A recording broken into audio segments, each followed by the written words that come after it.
Yeah, welcome back to the YouTube channel Malawi Cameras. Baba nkhani tikambirane za nkhani imene ilipo. I think yena so ndithu anafunsa kuti kodi Heruze kodi muchitaba supreme leader wayankhula zukhala bwanji lero li ndithu kwayankhulidwa ma statement angapo makamaka kumbali yokhudzana ndi supreme leader president wa dziko la Iran komanso speaker wa nyumba ya malamulo ku dziko la Iran amene amachitwa kuti Mr. Mohammed Ghaliba. So lero liso kuli mwambo wina wake umene amakumbukira amati Persian Gulf Day, kukumbukira ku Persian Gulf ku region imene chayo kumene kuli Strait of Hormuz kwese kujako ku Oman ku Bahrain ku Gulf kumene kujako lero kumakhala mwambo okumbukira malo amene aja. So fonso ndikumati amakumbukira chani pamene pali nkhani. So mwina mwake history ikuzibwereza yokha pano. Let's just dive a little bit into the history. Tiyangane mu history pang'ono eti tupeza kuona kuti mu chaka cha 1515 mu chaka cha 1515 mmene mundithu ma Portuguese anabwera ndikugwira Strait of Hormuz imene chayo kuibata bati gwira mebacha mu chaka chimene chechi adagwira pamene pachapo kenako nkupeza kuti anawuza anthu onse kuti amene akufuna kudutsa apa ndalama mudzilipira apa mudzilipira. You understand? So zinapeza kuti adagwira malo amene anthu amadutsa kumalipira komanso adagwira mbali naso Bahrain komanso Oman. Ma Portuguese tukamba apawa ma Portuguese so anali in control muchaka chimene chocho. Kenako what happened later zinapeza kuona kuti inangothana ine manzi yokha basi miyezi 9 yokha basi pamene Iran inagwirizana ndi company ina ya ku East India ndikumenya alliance yabwino kuti guys tendikathuthole pone ndikubwera malo paja ndikuathutholapo iwo aje ndikusalendaso imi kamanja mwaba basi chabwino ndikumavaya panthu paja nkupasiya chonchi chapo pa Strait of Hormuz paja kupasiya chonchi chapo kenako ndithu anthu sonkuyamba kudutsa mmene amadutsira like mwaulere like popanda ma taxes popanda misonkho fa iwowa amene mkudziwa kale. So panali pa 30 April, right? So that's why pa 30 April chaka chilichonse ndithu iwowa amakumbukira nkhani amati Persian Gulf Day, amakumbukira tsiku limeneli. Amnankatsogolera nthawi imeneyo ngati president timati Shah Abbas. Okay, Shah Abbas. So imeneyo that was 1622. So zinathekadi, that's why amakumbukira. So lero ngati pa 30 April amakumbukira zimene zizi. So ngati munamva zoti kwayankhulidwa chanchani amayankhula pokumbukira mwambo umenewo wa ku Persian mmene koko. So amene so zangogwiriza naso kuti kuliso bracket inaso komanso akumbukira zakuti koso zakumweko. So ma statement amene atuluka ndi ma statement amene tiwerengerane pano, ma statement ochokera kwa Mujtaba Khamenei yeyo komanso tiwerengerananso ma statement ena ochokera kwa president wa dziko la Iran komanso Mohammed Ghaliba. So actually ndithu supreme leader wa dziko la Iran wayankhula ma statement okwana 5. So mango mosataya nthawi tiyambe ndiyo yambirira iwowa anena kuti America yaluza agwisa chiroti America yagonjetsedwa mochititsidwa manyazi. Okay, America yagonjetsedwa mochititsidwa manyazi. Iwowa ndithu atero ndipo comment imanayika pamene anayika comment onena kuti mabulezi anthu obula anzawo okupunda kuwapanga teasers anzawo ndithu imene ndithu ndi disgraceful defeat in its plans. Akuti ndithu iwowa it's like, remember meti malongosolo mja nkhani yokhuzana ndi kupanga like kukanika, okay, kukanika kupanga achieve zimene anapitira ku dziko la Iran. So settlement iyi ikuenaso zomwezo kuti iwo aja agonjetsedwa maplani awo amene ndithu amafuna ayike pamene papa. So akuona kuti a new chapter is unfolding for the Persian Gulf and the Strait of Hormuz. Akuti ku Persian Gulf ndithu kumene kuchako kubwera new chapter, right? Chikutambasuka new chapter la kumene kucha kusintha, so khaso chimodzimodzi. So mosataya nthawi, point number 2, sediment number 2 imene yankholewa amati new management of a Strait of Hormuz. Atikumene kuti kubwera new management, kubwera ndi new management olongosola opanga manage kumene kuchako anyuwani ku Strait of Hormuz kucha ndi Persian Gulf. Akutero iwaja akuti choyambirira nchonena kuti iwo aja akufuna achotse, okay, afuna achotse kuphwasula adani onse amene achoka kutali kwambiri kubwera mazasokoneza mazapanga zawo chifwamba ndizopepera kumadzi amene aja, meaning kuti nda ma Americans amene, right? So number 3 anankha kuti pali future without US presence.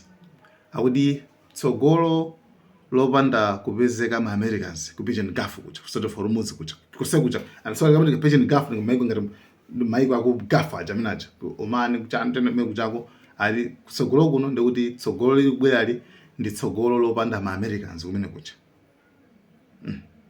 Iyeyo ndithu settlement yake wayankhula choncho. Munde manga imene anayika ndithu anayika kwanena kuti ma foreigners ochukira kutali kwambiri sangabwere ndikumazawo anthu zochita mwe kuchako ndikumazawo pyeza ndikumaika ma fake bases, akuti ma base mamira base a fake, ma barracks a fake mne kuchako choncho. Iwo ndithu alangizanso maiko aku Persian Gulf omwe waja omwe aja kumene ndithu mabomba bwakuti kuti akuluakulu I think mupange choice chabwino chifukwa maona kale kuti chitetezo kulibe, right? So asamakunyengerani, asamakutoleni just in the name of kuti tikupasani ndithu chitetezo.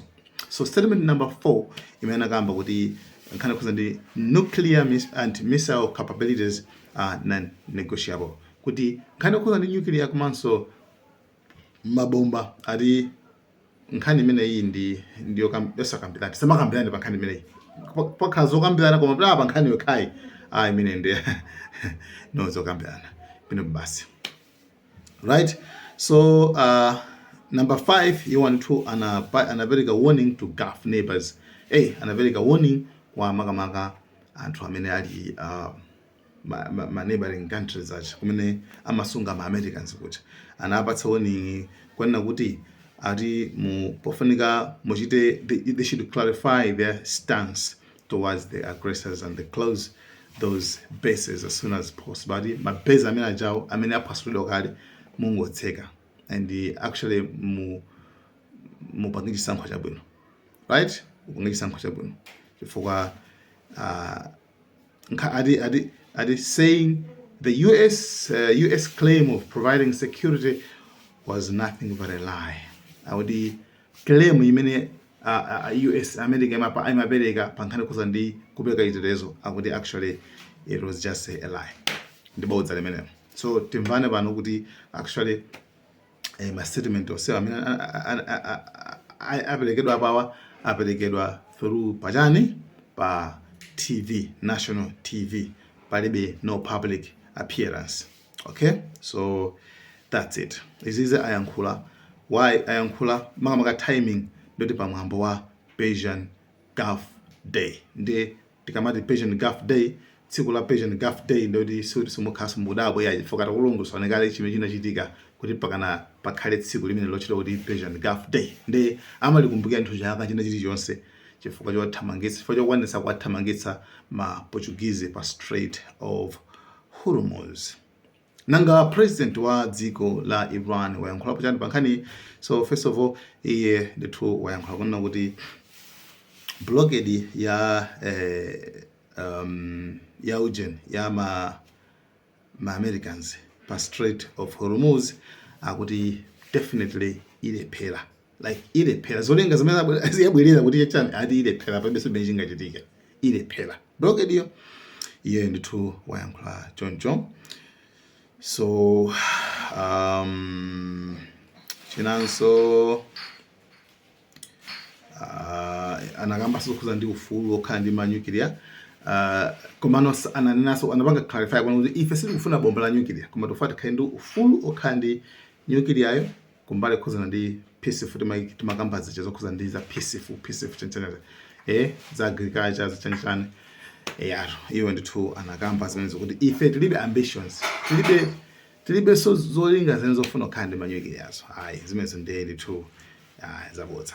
So tichoke kumene kwa president wa dziko la Iran tipite kwa Mohammad Ghaliba amene ndithu nayenso wayankhula makamaka kwambiri kwake wayankhula zinthu zokwana at least 5 wayankhula zinthu zokwana 5 so tizingowerenga pang'ono. So point yoyambira imene anayankhula kuona kuti ali cholinga goal ya ma Americans auti yagwira yagwira katikati bulibeso like pebe chachitika goal yawo sinateke choyamba chimenecho.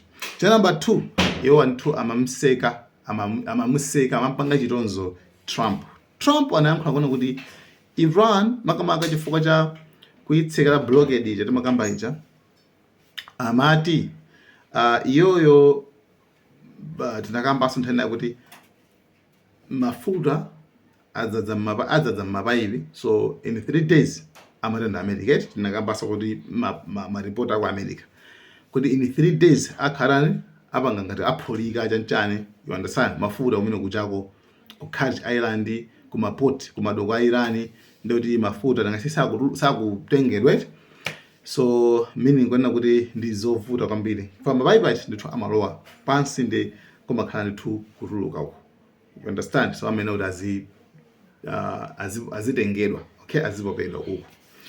So iyeyo ndithu waseka Trump anena kuti pachamati after 3 days ziphulika so iye akuti yatatu 3 days manena kuti paphulika pacha kamano wait ife titha kuonjezeraso 30 days pamene popo titha kuonjezeraponso 30 days akutero yo komano zabwinobwino kubweranso live streaming pati komano chijonso salani osachitika so it's like wanena ndi nkuyankhulaso kunena kuti izi zimene zimachitika mukatenga junk advice mukatenga malangizo awo chitsiru kuchokera kwa ma-advisor ano amene anatchulaso dzina kuti Mr. Bessent amene ndi mkulu amene amayang'ana za economy makamaka za economy. So it's like Iran amayifinya kumbali khuzana nkhondo kuifinya okay kumenya nkhondo podzera poifinyira ku economy right. Komanso ananenaso kuti pompano dikanika mafuta awonethu mgolo ukwana ufika no pa $140 pompano. Anyway, number 3 mkulu amene anazati ifeyo ndithu Strait of Hormuz ikhala ili yotsekabe mpaka na blockade ya America itachoka okay. Komanso no talks under blockade sitikambirana ngati blockade ili konkuja no palibe zokambirana zizonse. Komanso number 5 anakamba nkhani kuza ndi unity imadzowa tsiku la lero la Persian Gulf Day. Komanso so iwo anatuona kuti blockade akuti Strait of Hormuz izatsekulidwa blockade ikazachoka blockade yachoka Strait of Hormuz izatsekula. Thank you so much Malawian camera.